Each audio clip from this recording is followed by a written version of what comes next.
Your boat leaves in 72 hours, or we're having it towed. Patricia Kensington screamed this in my face while standing on my dock like she owned the entire lake. 3 HOA board members flanked her, clipboards in hand, faces locked in that blend of righteousness and contempt.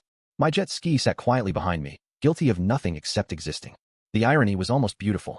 She stood on land my family had owned since 1947, threatening to remove my property, while her yacht society had squatted on my marina for 6 years without paying a cent. But I stayed silent. Sometimes that's the smartest move. That morning started the way most mornings at Liberty Lake should start. Quiet, with mist rising off the water and the sun barely cracking through the pines. I sat on the dock my grandfather Samuel built in 1947, wood-worn smooth by decades of bare feet and lake water. Each bore a small monument to his craftsmanship. My coffee was still hot, steam curling up to meet the morning fog. And for a moment, everything felt peaceful, mine, protected by something deeper than law. Then Patricia Kensington arrived with her entourage, and peace became a memory.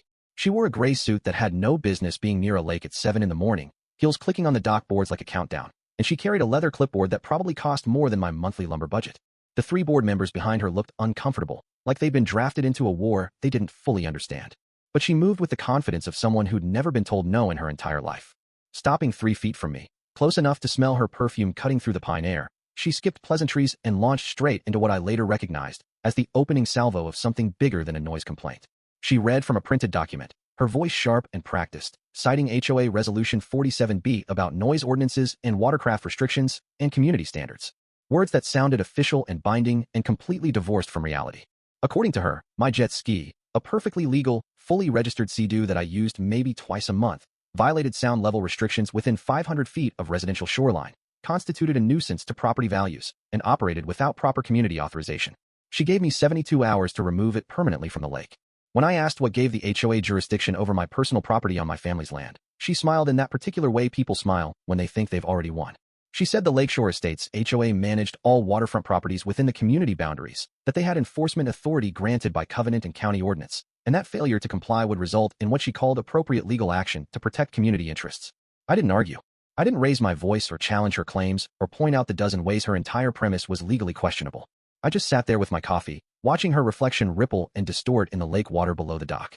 And I thought about something Samuel told me when I was young enough to believe adults always told the truth.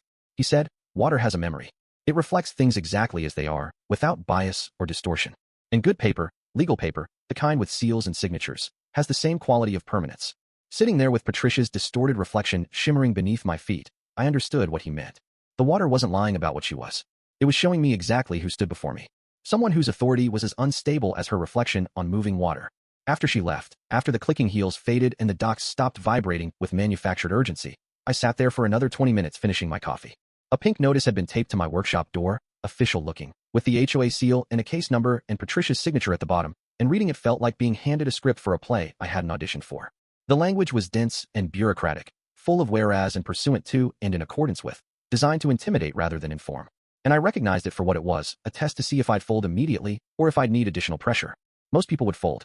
Most people would see that official letterhead and those legal-sounding phrases and decide it wasn't worth the fight, that moving a jet ski was easier than challenging an HOA with lawyers and time and institutional backing. But most people didn't have what I had sitting in a rusted metal box in my workshop. A box I hadn't opened since the week after Samuel's funeral 10 years ago. A box that contained things I'd half forgotten and completely underestimated. I walked into the workshop, past the half-finished rowboat and the smell of cedar and varnish, and I pulled that box down from the shelf where it had gathered dust. The metal was cool and rough with corrosion, and inside were papers that Samuel had preserved in plastic sleeves like they were sacred texts. There was a deed, yellowed but clear, stamped with a county seal that predated the HOA by 70 years. There was a hand-drawn map showing property boundaries that extended well beyond what Patricia claimed as community jurisdiction. There was a letter in his handwriting that started with the words, "Henry, if anyone ever tells you they own this lake, show them this." I didn't open everything that morning. I didn't need to yet. But I knew what I had and I knew what it meant. And I knew that Patricia Kensington had just made the biggest mistake of her entire tenure as HOA president. She'd picked a fight with someone who had roots deeper than her authority and documentation older than her organization. And she'd done it with the kind of arrogance that comes from never having been challenged. The smartest move was to stay quiet. Let her keep talking, keep escalating, keep building her case on sand. When the time came, I'd show her what real authority looked like. Not the kind printed on HOA letterhead, but the kind recorded in county records and stamped by federal agencies and signed by men who built this place when Patricia's precious homeowners association was still decades from existing. I closed the box and set it on my workbench, then looked out through the workshop window at the lake beyond. The water had gone still again, a perfect mirror reflecting the morning sky. And I thought about how truth has a way of surfacing, no matter how much noise you make trying to drown it.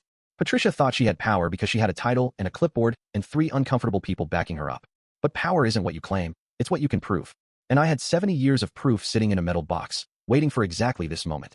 For the first time in 10 years, I was glad Samuel had been so careful with his papers. Water remembers everything. So does the law. The first thing I did the next morning was drive to the county library, which sounds like the move of someone who doesn't know what they're doing, but I knew exactly what I was doing. Libraries keep records that websites don't, maps that Google Earth can't show you, and old women at reference desks who remember when things were filed by hand instead of scanned into databases that crash every third Tuesday. Mrs. Henderson had worked at the reference desk for 30 years. And when I asked for HOA covenant documents and property boundary records for the Lakeshore Estates area, she didn't even look surprised.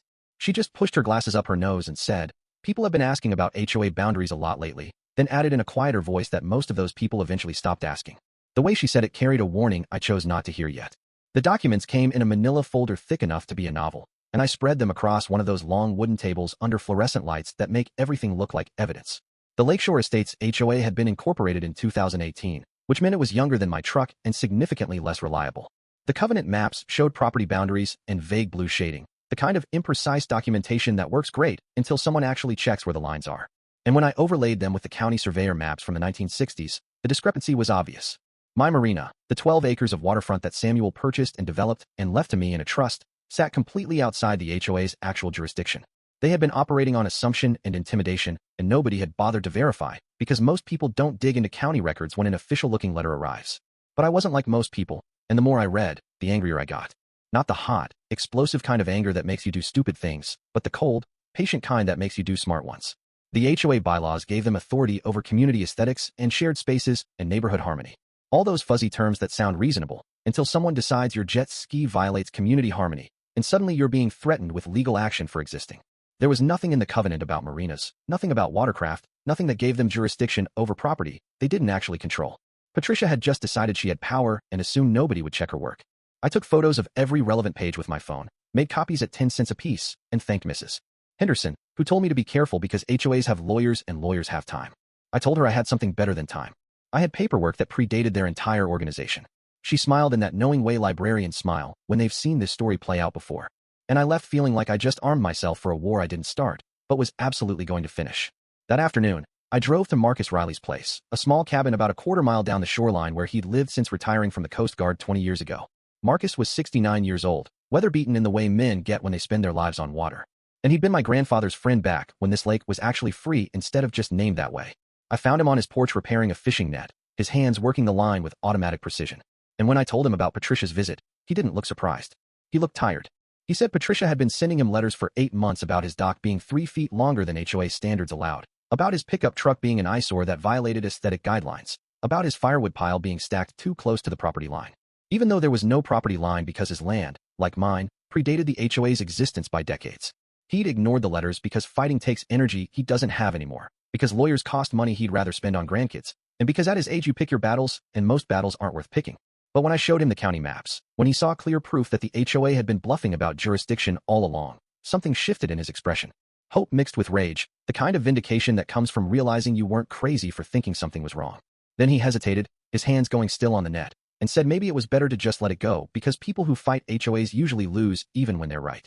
I told him I wasn't planning to fight. I was planning to let the truth do the work. He asked me what I was going to do, and I told him I was going to wait. Let Patricia escalate. Let her keep sending letters and making threats and building a case on authority she didn't actually have.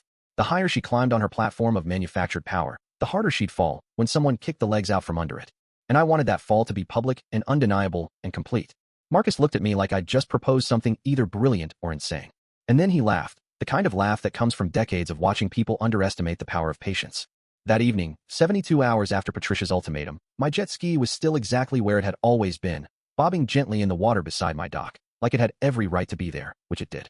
I sat in the same spot with the same coffee, watching the sunset over water that had gone glass smooth. And I waited for the next move. It came at 8:30 p.m., in the form of an email blast to the entire community contact list. 247 people who probably didn't care about my jet ski, but were about to get a front row seat to what happens when someone mistakes silence for weakness. The subject line read, "Notice violation of community standards," and the body was a masterpiece of passive-aggressive character assassination. Patricia accused me of deliberately defying community standards, creating safety hazards for children near the water, and operating an unpermitted, dangerous watercraft, making me sound like a reckless criminal threatening the social fabric of our lakeside paradise. She attached a photo of my jet ski with that exact caption and urged the community to stand together against individuals who refuse to honor shared values. Reading it felt like watching someone dig their own grave with impressive efficiency. And I saved the email to a folder I'd labeled evidence because I knew exactly how this story was going to end, even if Patricia didn't. I didn't respond. I didn't defend myself or correct her lies or point out that everything she'd written was based on authority she didn't possess. I just printed the email, added it to the growing file, and made a note of the timestamp. Silence isn't weakness, it's strategy. Every word Patricia wrote, every threat she made, every official-sounding proclamation she issued was another piece of rope she was braiding into her own noose. And all I had to do was give her enough length to finish the job. Tomorrow, I'd open that metal box again. Tomorrow, I'd start making calls to people who understood the difference between claimed authority and actual ownership. Tomorrow, I'd begin the process of showing Patricia Kensington what real power looked like. But tonight, I just sat on Samuel's dock and watched the water remember everything in perfect, undistorted reflection. The metal box sat on my workbench for 3 days before I opened it completely. Not because I was afraid of what was inside, but because I needed to be ready for what came after. Opening that box meant committing to a course of action that couldn't be walked back. During those days, I verified everything exactly as my grandfather would have.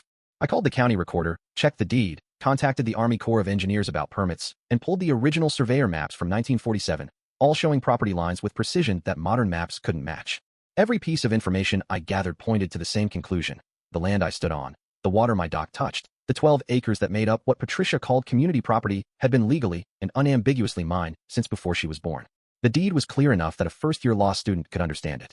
Caldwell Family Trust, established 1947, 12.4 acres of lakefront property, including all riparian rights, marina access, and mineral rights in perpetuity. That last word was important. Perpetuity doesn't mean until someone with a clipboard decides otherwise. It means forever, or as close to forever as human law allows. And it meant that every letter Patricia sent, every threat she made, every official-sounding proclamation about community standards was built on a foundation of nothing. I called a property lawyer on the 4th day, a woman in her late 40s who specialized in land disputes and had a reputation for being thorough to the point of obsession. We met at her office in town, a small brick building with law books lining every wall, and the kind of organized chaos that suggests someone who actually works instead of just billing hours. I spread my documentation across her conference table: the deed, the maps, the Corps of Engineers permit, the HOA covenant documents, Patricia's email, the timeline I had been keeping. She spent 40 minutes going through everything without saying a word, occasionally making notes on a yellow legal pad. And when she finally looked up, her expression was somewhere between impressed and amused. She said I had what lawyers call an airtight case, which in legal terms means the other side has no legitimate argument and is operating entirely on bluff and intimidation. The HOA covenant didn't extend to my property. They had no jurisdiction over my marina. They couldn't regulate my watercraft usage. They couldn't enforce their aesthetic standards on land they didn't control. Every threat Patricia had made was legally meaningless, and if they tried to follow through with any kind of enforcement action, they'd be opening themselves to liability for harassment and possibly tortious interference with property rights. The lawyer said I could send a cease and desist letter immediately, shut down Patricia's entire campaign with one piece of certified mail, and she seemed almost disappointed when I told her I didn't want to do that yet. I explained my strategy: let Patricia keep escalating. Let her commit more and more publicly to a position that was legally indefensible. Let her build her case higher and higher on sand until the inevitable collapse would be impossible to hide or explain away. The lawyer looked at me like I just suggested something ethically questionable, then slowly smiled and said it was technically legal and strategically brilliant, but that I needed to be prepared for Patricia to get nasty before she got reasonable. I told her nasty was fine. I had documentation, and nasty without legal standing just digs the hole deeper. We agreed she'd prepare all the necessary paperwork, hold it ready, and wait for my signal. When the time came to respond, we'd respond with everything at once, overwhelming and undeniable, and backed by 70 years of recorded legal authority. Walking out of that office felt like strapping on armor I didn't know I'd needed. For 3 days, I'd been operating on instinct and inherited knowledge, trusting that my grandfather wouldn't have left me vulnerable. But having a legal professional confirm what I already suspected turned certainty into a weapon. I drove home with copies of everything she'd prepared, including a detailed analysis of riparian rights law that explained in plain English why waterfront property owners have protections that go back to common law principles older than the country itself. The HOA couldn't touch my marina for the same reason they couldn't dam the lake or claim ownership of the water. Some rights supersede local governance, and property rights established by deed and federal permit are among them. That night, I finally opened the metal box completely, laying everything out on my workbench under the bright LED lamp I used for detail work. The deed still crisp inside its plastic sleeve despite being older than my father. The surveyor map with Samuel's property marked in careful pencil lines and labeled in the kind of meticulous handwriting people don't use anymore. The Corps of Engineers permit, official and stamped, granting permanent authorization for marina operations that predated every regulation Patricia claimed I was violating. And the letter, written in my grandfather's hand on paper that had absorbed decades of workshop air, sawdust and varnish, and the smell of honest work. The letter was short, just 3 paragraphs, but it said everything that needed saying. He explained that he had bought this land after coming home from the war, that he built the marina with his own hands because he believed waterfront property should be accessible to working people, not just yacht clubs and developers, and that he'd made sure every legal detail was properly documented because he knew someday someone would try to take it. The last line was the one that hit hardest. Henry, if anyone ever tells you they own this lake, show them this. The water belongs to everyone, but this land belongs to us, and no amount of bureaucratic noise changes what's written in county records and federal permits. I folded the letter carefully, put everything back in its protective sleeves, and organized the entire collection into a leather portfolio case that looked professional enough for a courtroom. I wasn't planning to go to court. I was planning to make going to court unnecessary by presenting evidence so overwhelming that even Patricia's pride couldn't argue with it. But that would come later, after she'd committed fully to her position, after she'd made her threats public enough that backing down would be humiliation. For now, I had what I needed. Proof, authority, the kind of documentation that doesn't argue or negotiate because it doesn't have to. The water outside my window had gone dark, reflecting stars instead of sky. And I thought about how truth works like that, constant and unchanging, regardless of who's looking at it or what they want to see. Patricia could claim authority all she wanted, but authority claimed isn't authority held. And the difference between those two things was sitting in a leather case on my workbench, waiting for exactly the right moment to prove what real power looked like. The invitation came exactly 72 hours after my jet ski's supposed deadline, which told me Patricia had been planning this escalation before I'd even refused to comply. It arrived via email blast to the entire community, with a subject line reading Emergency Community Safety Meeting in all capitals, the kind of formatting that conveys panic more than urgency. The email announced a mandatory gathering at the Lakeshore Community Center to discuss serious violations threatening neighborhood safety and property values. And while my name wasn't mentioned, the attached photo of my jet ski made it clear who the evening's entertainment would be. The meeting was scheduled for Saturday at 7 p.m., attendance strongly encouraged for all residents concerned about protecting their investment and their children. I called my lawyer and told her it was happening. She asked if I wanted her there, and I said no. This wasn't a legal proceeding yet, just theater, and lawyers make people defensive before the show starts. I'd go alone, sit quietly, let Patricia perform, and only speak if directly addressed. The goal wasn't to win the argument, but to let her lose it in front of everyone who'd received her threatening emails. My lawyer reminded me to stay calm, document everything, and remember that people who are right don't need to shout. Saturday evening arrived heavy with humidity, and I drove to the community center with my leather portfolio and a recording app running on my phone. The parking lot was fuller than expected, maybe 80 cars. Patricia had successfully turned a property dispute into a community event. I parked in the back and walked in to find the meeting room set up like a town hall, rows of folding chairs facing a podium where Patricia stood with a microphone and projector screen already displaying her title slide. The room was packed, and when I entered, there was that particular silence that happens when everyone has just been talking about you. I took a seat in the back row, portfolio beside me, and waited. Nobody sat near me, not out of hostility, but out of that survival instinct that makes people avoid whoever's currently being targeted by authority. I recognized faces from around the lake, people who'd known my grandfather, and probably remembered when this lake actually lived up to its name. A few looked uncomfortable, like they had been pressured to attend, but most looked vaguely concerned about unspecified threats to their property values. Patricia started exactly on time, launching into a prepared speech about community standards and shared responsibility and maintaining the character that made Lakeshore Estates desirable. Her tone was reasonable and concerned, the voice of someone protecting the greater good. And she worked the room like she'd done this before. She talked about noise ordinances and safety regulations and consistent enforcement, all abstract concepts that sounded reasonable until she clicked to the next slide and my jet ski appeared with the word danger in red letters across the top. She said that despite multiple warnings, a community member had refused to comply with established watercraft regulations, creating an ongoing safety hazard and demonstrating flagrant disregard for neighborhood welfare. She showed pictures of my marina from angles that made it look more industrial than it was, using words like unauthorized and unregulated and potentially dangerous. She said the HOA had jurisdiction over all waterfront activities, that violations undermined everyone's property values, and that enforcement was necessary and justified. The crowd murmured uncertainly. Then she opened the floor for input, and a woman in the third row asked how long my marina had been there, and if it had been there for decades. Why was it suddenly a problem? Patricia's response was smooth. The length of time a violation exists doesn't make it legal. The HOA had only recently become aware of the full scope, and protecting the community required addressing problems regardless of how long they'd gone unnoticed. It was a good answer if you didn't know property law. I raised my hand. The room went quiet. Patricia looked at me with an expression meant to seem welcoming but came across as wary, and she said I could speak, that this was an open forum. I stood, picked up my portfolio, and walked to the front with the same calm I'd felt on my dock that first morning. I didn't go to the podium. I stood beside it at audience level and spoke without the microphone. I said I had a question about the HOA's jurisdiction, and I wondered if anyone had verified that my property fell within the covenant boundaries. I pulled out the county surveyor map from the 1960s, showing clear property lines, and held it up.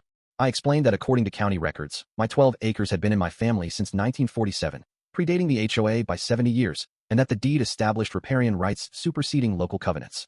I said I'd be happy to provide copies to anyone who wanted to verify. And I mentioned I'd confirmed my Marina permit with the Army Corps of Engineers last week. Still active, still valid, still granting federal authorization no HOA could override. The murmuring got louder. Patricia's expression hardened, and she said old permits didn't exempt anyone from current standards, that my interpretation was conveniently self-serving, and that this was exactly the obstruction she'd warned about. She reached for her phone when the back doors opened, and 2 Coast Guard officers walked in, wearing dress uniforms that made every head turn. The senior officer, a chief with enough ribbons to suggest earned authority, walked straight to the front and asked if this was the meeting regarding unregistered watercraft on Liberty Lake. Patricia's face lit up like she'd been rescued. And she said yes, exactly, that was the issue. The chief looked at me, looked at his clipboard, and said they'd received a report about a Sea-Doo jet ski allegedly operating without registration and had pulled the records to verify. Then he said the vessel was fully registered, fully compliant with all federal and state requirements, and had 0 violations. He turned to Patricia and said that filing false reports with the Coast Guard to resolve personal disputes was a federal offense, that they'd be documenting this incident, and that future reports would be taken very seriously. The room went silent. The chief handed me a printed verification, told me to call if I had further issues, and walked out with his partner while 80 people watched. Patricia stood at the podium with her microphone and presentation. And for the first time since I'd met her, she had nothing to say. I folded my map, put it in my portfolio, and walked back to my seat without another word. The meeting dissolved 5 minutes later with no vote and no action, just people filing out in awkward silence, while Patricia stayed frozen at the podium. I sat there until the room emptied, watching the water through the windows, and I thought about how justice sometimes arrives in uniform and sometimes just arrives in truth. By Sunday morning, the story was moving through the community, carried by phone calls, emails, and word of mouth. My phone rang at 6 a.m. with people I hadn't spoken to in years. And by the time I reached my dock with coffee, 3 boats were circling my marina, occupants waving as if celebrating a shared victory. The lake has a way of transmitting information that bypasses official channels entirely, dock to dock, boat to boat. Morning coffee conversations that ripple outward until everyone within 5 miles knows exactly what happened and has formed an opinion about it. What surprised me wasn't that people knew, but how the story had evolved in 12 hours, from factual incident to local legend. The version I heard most often went something like this. Patricia had tried to have me arrested for fake violations. The Coast Guard had shown up and threatened her with federal charges, and I'd humiliated her in front of the entire community with documents she didn't know existed. The details were about 70% accurate, which was better than most gossip. But the emotional weight had shifted entirely. People who had sat silent in that meeting were now telling their neighbors they'd known all along something wasn't right about the HOA's claims. And people who had never attended were suddenly experts on riparian rights and federal maritime law. Truth has a way of becoming simplified when it passes through enough conversations. But the core remained solid. Patricia had overreached. I'd had the receipts, and the whole performance had collapsed under the weight of its own false authority. What I didn't expect was the phone calls from other property owners who'd been on the receiving end of Patricia's enforcement campaigns. They started arriving around noon, hesitant at first, people asking if they could stop by to talk about HOA issues they'd been dealing with. And by evening, I'd had 12 separate conversations with neighbors I barely knew, who all told variations of the same story. A retired teacher named Colleen had been fined $500 for painting her house a shade of yellow that supposedly violated aesthetic guidelines, even though the guidelines didn't specify approved colors, and her house had been that color for 8 years. A man in his 60s named Leland had received a letter demanding he remove a 50-year-old oak tree because it obstructed sight lines from the road, never mind that the tree predated the road and provided the only shade on his property.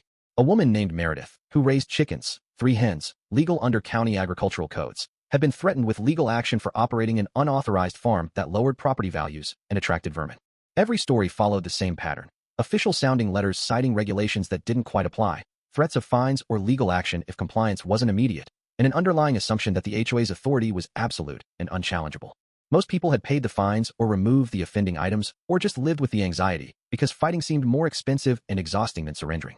Nobody had checked whether the HOA actually had the power to enforce what they were demanding, and Patricia had counted on that inertia to maintain control.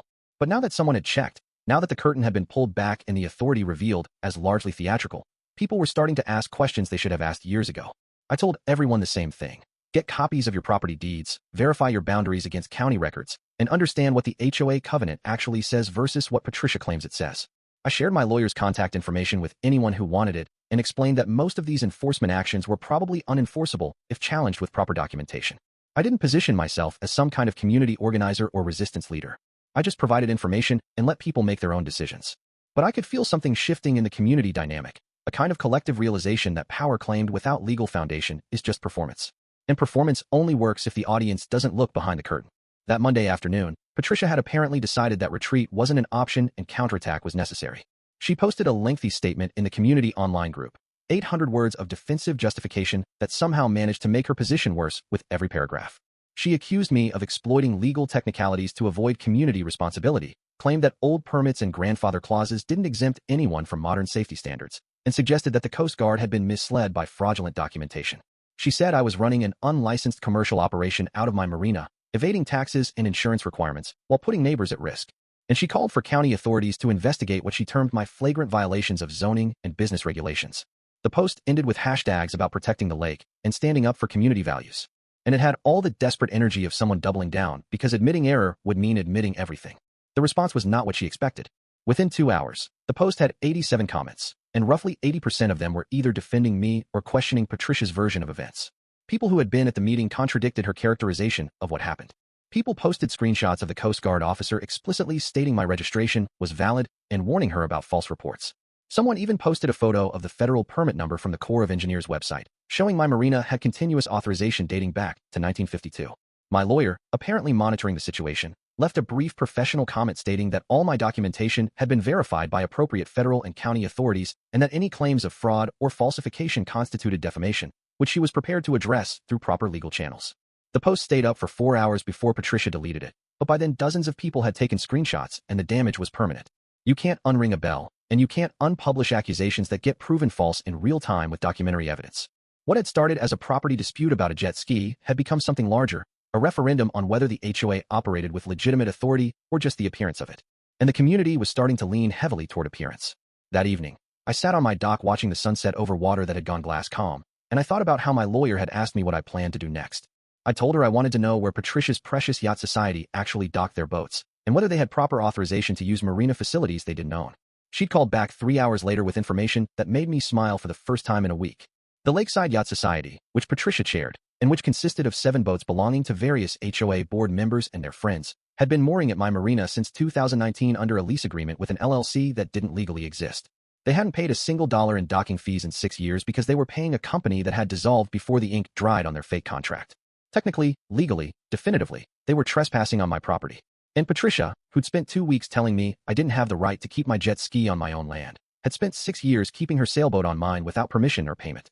The irony was so perfect it almost felt scripted, and I knew exactly what I was going to do about it. But not yet. Not while she was still reeling from the meeting and the failed post and the community turning against her. I'd wait until she felt like maybe the worst was over, until she convinced herself that she could still maintain control if she just stayed quiet for a while. Then I'd send the letter. Certified mail, 30 days notice, legal, professional, and absolutely devastating. Because Patricia wanted to teach me about property rights and community rules, and I was more than happy to let her learn what those concepts actually meant when someone who knew the law decided to enforce them. I gave it 2 weeks before sending the letter, long enough for the community tension to settle into a new normal, where people questioned the HOA's authority but hadn't quite organized resistance, and long enough for Patricia to convince herself that the worst had passed, and she could rebuild her credibility through silence and strategic retreat. During those 2 weeks, I did something Patricia should have done before launching her entire campaign. I verified every single detail of what I was about to claim. I went to the county recorder's office and pulled the complete chain of title for my 12 acres, going back to the original land grant. I contacted the Army Corps of Engineers and got written confirmation that my marina permit was not only still valid, but specifically authorized me as the permit holder to grant or deny subpermits for any commercial or private use of the facilities. I even checked with the county zoning office to confirm that no permits had been issued for any yacht society operations on my property. The documentation was airtight. My family trust owned the land. My permit authorized the marina. No legitimate lease existed for the yacht society. They'd been operating on my property for 6 years without legal authorization. And technically, every day they remained constituted ongoing trespassing that I could have them removed for immediately. But immediate wasn't strategic. And after watching Patricia operate for a month, I learned that the difference between winning and humiliating someone into permanent defeat was all about timing and presentation. So, I had my lawyer draft a notice that was professional, legally precise, and absolutely devastating in its implications.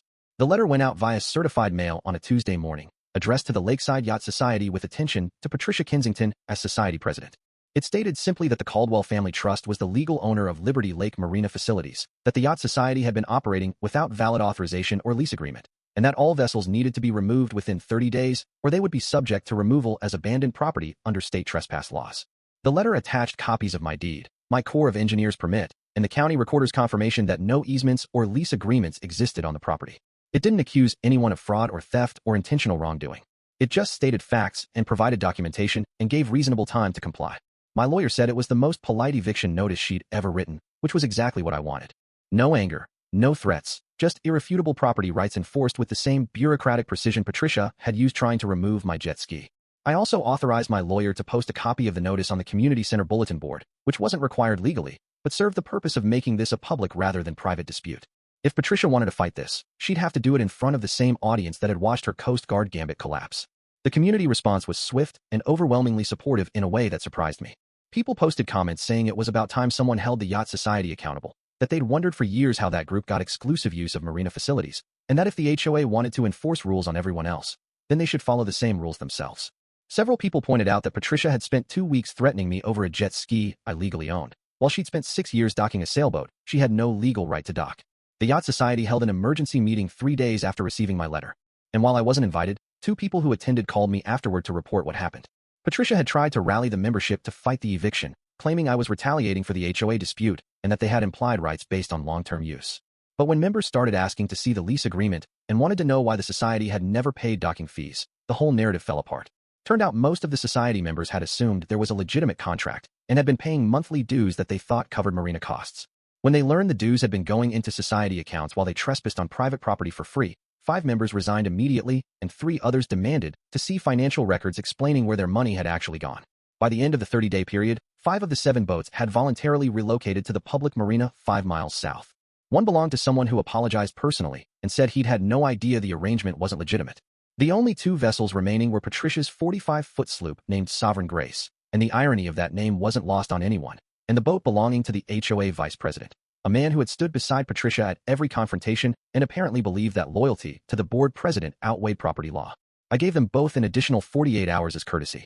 Then I called the county sheriff's office and filed a formal trespassing complaint with all the documentation anyone could possibly need to establish that I had the right to remove unauthorized vessels from my private marina. The deputy who responded was professional and thorough, examined my deed and permit, confirmed the boats had been given adequate notice, and informed both owners that they had until the following morning to remove their vessels, or he'd authorize a marine towing service to do it for them at their expense. Sovereign Grace left that evening, just before sunset, Patricia at the helm looking straight ahead and refusing to acknowledge the small crowd that had gathered on the shore to watch. It wasn't celebration exactly, more like bearing witness to the moment when claimed authority finally met actual ownership and lost decisively. I stood on my grandfather's dock and watched her sail away, and I thought about how justice sometimes looks exactly like its opposite until the very end, when truth weighs everything and finds the balance it was always meant to find. Patricia didn't leave quietly, and I hadn't expected her to. 3 days after removing her boat from my marina, she filed for an emergency injunction in county court, claiming I'd illegally seized access to facilities her society had used for years, and that my actions constituted retaliatory harassment stemming from the HOA dispute. The filing was sloppy enough that my lawyer called it almost frivolous, but it did one thing Patricia probably didn't intend. It forced everything into public record and put us both in front of a judge who would decide based on documentation rather than personality or community politics. The hearing was scheduled for the following Thursday at the county courthouse, and by Wednesday evening, it seemed like half the lake community knew about it and planned to attend. I arrived 15 minutes early, wearing the same clothes I'd wear to build someone a deck: clean jeans, a button-down shirt, work boots that had honest mud on them because I wasn't trying to look like something I wasn't. My lawyer met me outside the courtroom in a suit that probably cost more than my truck, carrying a leather briefcase that I knew contained 70 years of documentation, organized with the kind of precision that wins cases before a word is spoken. The courtroom filled quickly, more than 100 people squeezing into seats meant for 70. And I recognized faces from the community center meeting and from the docks and from conversations I'd had over the past month. They weren't there to support me specifically. They were there to see whether actual law would prevail over claimed authority. And I couldn't blame them for wanting to watch. Patricia sat across the aisle with her lawyer, a man from a downtown firm whose suit and briefcase matched my lawyer's, but whose expression suggested he knew he was defending a position that documentation wouldn't support. When the judge entered, everyone stood. And I felt that particular kind of nervous energy that comes from knowing you're right, but understanding that being right and proving it in court aren't always the same thing. Judge Brennan was in his 60s, gray-haired and patient-looking, and he opened by stating that this was a property rights dispute, and he wanted to hear clear arguments based on deed, title, and lease agreements rather than emotions or community politics. Patricia's lawyer went first, arguing that the Yacht Society had established what he called prescriptive easement through 6 years of continuous, uncontested use, that my sudden enforcement of property rights constituted retaliation for the HOA dispute, and that removing the boats caused undue hardship for society members who had no warning their arrangement wasn't legitimate. He presented society financial records showing regular dues payments and suggested this demonstrated good faith belief in authorized use. He made it sound almost reasonable until my lawyer stood up, and I saw the judge's expression shift from polite attention to focused interest. My lawyer presented the deed first, the original from 1947 with its county seal and clear language establishing the Caldwell family trust ownership. She followed with the chain of title showing unbroken ownership for 77 years. Then the Army Corps of Engineers permit, explicitly authorizing Marina operations under my family's control. She presented the county recorder's certification that no easements or leases had been filed and addressed the prescriptive easement claim, explaining that hostile, open use against the owner is required. The Yacht Society had relied on a false lease with a non-existent company, negating any claim to adverse possession. She finished with my certified mail receipts showing 30 days' notice exceeding legal requirements for trespass removal. The judge asked Patricia's lawyer if he had any lease agreement or written authorization for the society's use of my marina. The lawyer admitted he did not, that the society had relied on what they believed was a legitimate arrangement. The judge asked if anyone had verified the LLC's existence before signing the lease. Silence. The judge looked at the documentation my lawyer had presented, spent maybe 3 minutes reading through the deed and permit, then looked up and said he found clear and uncontested ownership by the Caldwell Family Trust, no legal basis for the Yacht Society's occupancy, and adequate notice provided for removal. He denied the injunction, awarded costs to me, and stated for the record that property owners had the right to control who used their facilities regardless of how long unauthorized use had continued. The courtroom stayed quiet. No applause, no outbursts, just the sound of the judge's gavel and people processing what they'd witnessed. Patricia sat frozen, her lawyer gathering papers with the efficiency of someone who wanted to exit quickly. And I stood there feeling less like I'd won something, and more like I'd simply proven what should have been obvious from the beginning. Property rights aren't complicated when you have the documentation, and documentation doesn't care about your intentions or how long you've gotten away with ignoring it. Outside the courthouse, several people approached to shake my hand or tell me they were glad someone had finally challenged the HOA's overreach. An older man I recognized from the lake community said this was the first time in years he'd felt like regular property owners had any power against organizations that use legal-sounding language to intimidate people into compliance. I didn't feel victorious exactly. I felt tired and relieved and quietly satisfied that the system worked the way it was supposed to when you had the right paperwork and the patience to let it play out. My lawyer told me she'd file the judgment within the week and that this effectively ended any question about my marina's ownership or my right to control who used it. I drove home as the sun started setting, and when I got to my dock, I just sat there watching the water go from blue to gold to that deep twilight gray that makes everything look like a memory. The lake was quiet, perfectly still, reflecting the sky without distortion. And I thought about how my grandfather had built this dock, believing that if you did things right, they'd last long enough to matter. He'd been gone 10 years, but his paperwork and his principles and his belief in documented truth had just won a fight he'd never known would happen. Water remembers everything, he used to say, and I understood now that he meant the land remembers too. Remembers who built it, who owned it, who has the legal right to say what happens on it. Patricia had learned that the hard way. And maybe the whole community had learned something about the difference between authority that's claimed and authority that's earned through law and deed and 77 years of unbroken ownership. The HOA meeting happened 6 weeks after the court decision, and I only knew about it because people kept asking if I planned to attend. I hadn't been invited officially, which made sense since I'd just proven my property existed outside their jurisdiction. But the community had apparently decided this meeting mattered, and my presence would mean something. So I went. Not to gloat or lecture or claim any kind of victory, but because sometimes bearing witness to change is as important as causing it. The meeting room at the community center was packed again, but the energy was completely different from that night when Patricia had tried to make me into a community threat. This time, people nodded when I walked in. A few even moved over to make space, and the tension in the air was directed at the front table where the HOA board sat, looking significantly smaller than they had 2 months ago. Patricia wasn't there. She resigned as president 3 days after the court hearing, citing personal reasons in a brief email that didn't mention lawsuits or property disputes or federal permits. The vice president had resigned the same week. The new board was headed by Marcus Riley, who'd lived on this lake longer than most of the current residents had been alive, and his first act as president was proposing a complete revision of the HOA bylaws to eliminate enforcement mechanisms that exceeded their actual legal authority. He spoke plainly about how the organization had drifted from its original purpose of maintaining common areas and organizing community events into something that resembled authoritarian oversight of private property. And he said that was ending immediately. No more fines for paint colors. No more demands to remove trees or modify docks or relocate boats. No more threatening letters citing regulations that didn't actually exist in the covenant documents. The vote to adopt the new bylaws was unanimous. And afterwards, several people stood up to share stories about HOA overreach they'd been too intimidated to mention before. It felt less like a meeting and more like a collective unburdening, people finally saying out loud what they'd only whispered privately. And I realized that what I'd done wasn't just about my jet ski or my marina. It was about showing an entire community that documented truth beats claimed authority every single time. Marcus announced that the HOA would be issuing formal apologies to everyone who had been improperly fined or threatened, and that any money collected through those enforcement actions would be refunded. Someone asked what would happen to the Yacht Society, and Marcus said they were welcome to negotiate a legitimate lease agreement with me if they wanted to use the marina, but that the days of assuming access without permission or payment were over. After the meeting, I drove back to my property and made a decision I'd been considering since the courthouse. I called my lawyer and told her I wanted to establish the marina as a community trust, a nonprofit entity that would allow any lake resident to dock boats for a nominal annual fee that covered maintenance and insurance. No favoritism, no restrictions beyond basic safety and environmental standards, and governance by a rotating board elected from the community rather than controlled by my family. She asked if I was sure, reminded me that I'd just fought hard to establish exclusive ownership, and I told her that ownership meant having the right to decide what happens with your property, and I was deciding to share it the way my grandfather had always intended.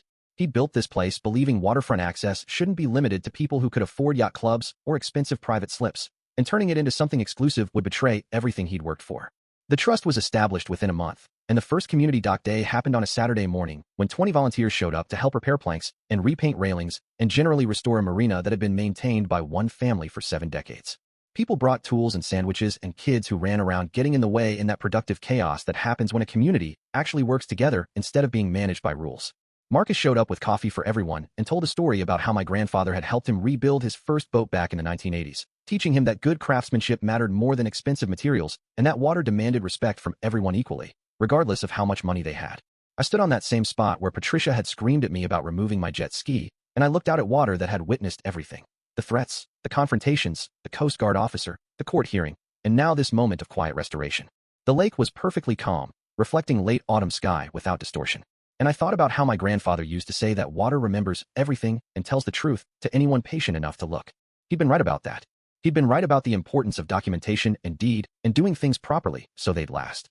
And he'd been right about this lake belonging to everyone, even when that meant fighting to prove ownership so I could give it back to the community on terms that actually mattered. Patricia moved away that winter.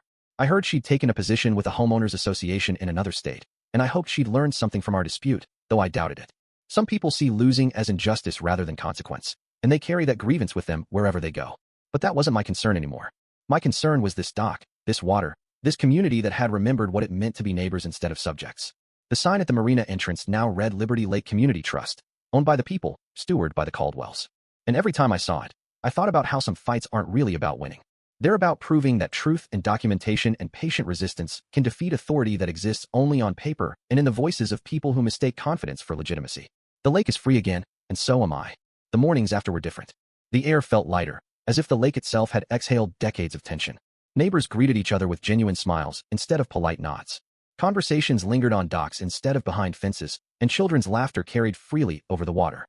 I found myself walking along the shoreline more often, watching boats glide without worry, and feeling a quiet pride that came not from triumph, but from the restoration of balance. The community was rebuilding itself in subtle ways. People fixing what had been neglected, sharing stories, lending tools, teaching respect for both the water and one another. Freedom, it seemed, was contagious. I started noticing little changes everywhere I looked.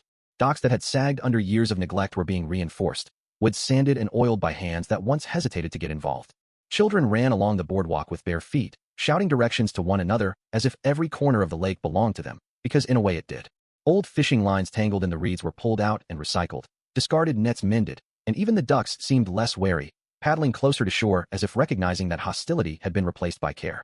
Conversations began to stretch longer, not rushed interactions, but real exchanges. A neighbor would wave me over and talk about a cracked dock railing, a leaky rowboat, or an old ladder needing attention.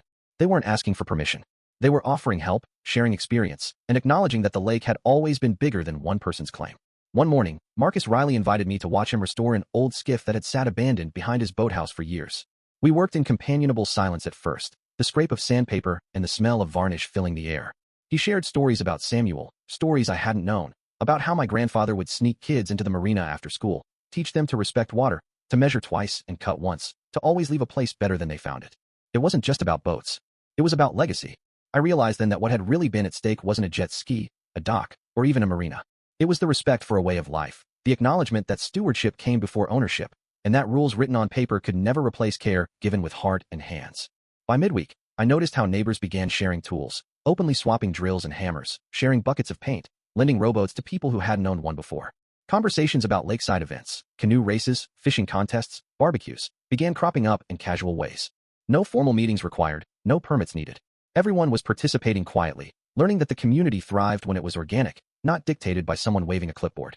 Even the teens who had once skulked in corners, avoiding notice, were suddenly eager to show off their newfound freedom on the water, steering kayaks three alongside their parents and laughing when they tipped each other into the lake. I spent afternoons walking the shoreline, watching ripples expand outward from every interaction. I saw a group of residents gather around a leaning pier, rolling up their sleeves to lift beams and reset pilings. Nearby, an elderly woman and a young boy carefully untangled a fishing line that had snagged in a reed bed. And when they succeeded, their laughter echoed over the water, mingling with the hum of engines on distant boats. For the first time in years, the lake felt alive in a way that had nothing to do with regulation or authority. It was alive because people cared again. At the community center, conversations shifted from whispers about HOA overreach to practical talks about stewardship, safety, and environmental care. I saw neighbors discuss water quality, weed management, and sustainable fish stocking as casually as they discussed the weather. Someone suggested a shared maintenance calendar. Another proposed a floating library for kids. Everyone listened. Everyone contributed. Decisions weren't enforced. They were offered, tested, and accepted. The lake was teaching us all a new kind of governance, one based on knowledge, cooperation, and respect rather than fear. Evenings became moments of reflection. I'd sit on Samuel's dock with a coffee, letting the sunset cast its light across glass-smooth water, and watch boats glide lazily across the surface. People waved at one another without hesitation, voices carried across the water in cheerful greetings, and the laughter of children wove itself into the steady rhythm of the lake.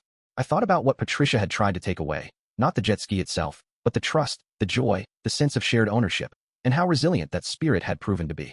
Freedom, it seemed, wasn't something given by a title or enforced through fear.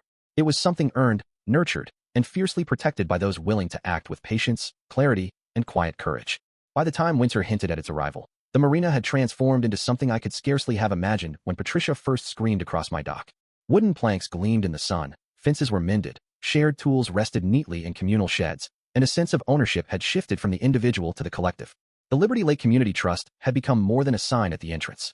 It was visible in every interaction, every repaired dock, every helping hand extended without question.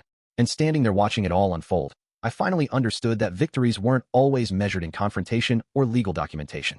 Sometimes they were measured in laughter, in shared labor, and in a community learning again to trust itself. Now I want to hear from you in the comments. Have you ever dealt with someone in power who twisted rules to bully others, creating injustice or even violence in everyday life? Where do you stand on fighting back against such unfairness? Should we always stand our ground, or is there a time to walk away? Share your stories, take a stance, and express your views. Let's discuss it honestly.